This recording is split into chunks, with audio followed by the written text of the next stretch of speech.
Hello बच्चों, let's see the question. The question says describe any three broad guidelines for devising ways and means for political reforms in India. Question में हमसे बोल रहा है बच्चों कि जो भारत में राजनीतिक सुधार के तरीके और साधन तैयार करने के लिए किन्हीं तीन व्यापक दिशा निर्देशों का वर्णन करें. की concept of this question is political reform. All the suggestion or proposals about overcoming various challenges to democracy are called democracy reform or political reform. बच्चों जो मीन्स लोकतंत्र की जो विभिन्न चुनौतियों पर काबू पाने के लिए सभी सुझावों या प्रस्तावों को लोकतंत्र सुधार या और रिफॉर्म कहा.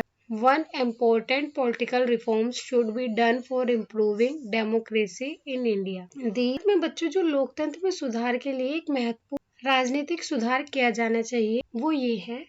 First, a law should be made to regulate the internal affairs of political party. Political party should mention a register of its member to hold elections to follow its own constitution etc. बच्चों इसमें बोल रहा है कि जो राजनीतिक दलों के जो आंतरिक मामलों को विनियमित करने के लिए एक कानून बनाया जाना चाहिए जिसमें जो राजनीतिक दलों को अपने सदस्यों का एक रजिस्टर रखना चाहिए और उसमें जो खुले चुनाव कराने के लिए अपने संविधान का पालन करने के लिए. Political parties can be monitored by ordinary citizens, pressure groups, media, etc. Pressure on political parties can be done through petitions, publicity and agitation. राजनीतिक दलों पर जो बच्चों आम नागरिकों और जो दबाव समूह, मीडिया आदि जो निगरानी की जा सकती है जिसमें जो राजनीतिक दलों पर दबाव याचिकाओं, प्रचार या फिर आंदोलन के माध्यम से किया जा सकता है.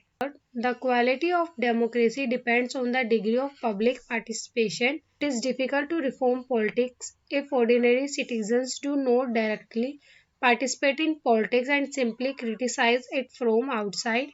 Thus, the participation of common people in politics is necessary for democracy. और बच्चों इसमें बोल रहा है कि जो लोकतंत्र की गुणवत्ता सार्वजनिक भागीदारी की डिग्री पर निर्भर करती है. Means public participation. जो राजनीतिक में सुधार करना मुश्किल है अगर आम नागरिक सीधे राजनीति नहीं ले सकते हैं तो वो केवल बाहर से इसकी आलोचना करते हैं. इस प्रकार जो लोकतंत्र के लिए जो राजनीति में आम लोगों की भागीदारी आवश्यक होती है. Hope you understood it well. Best of luck.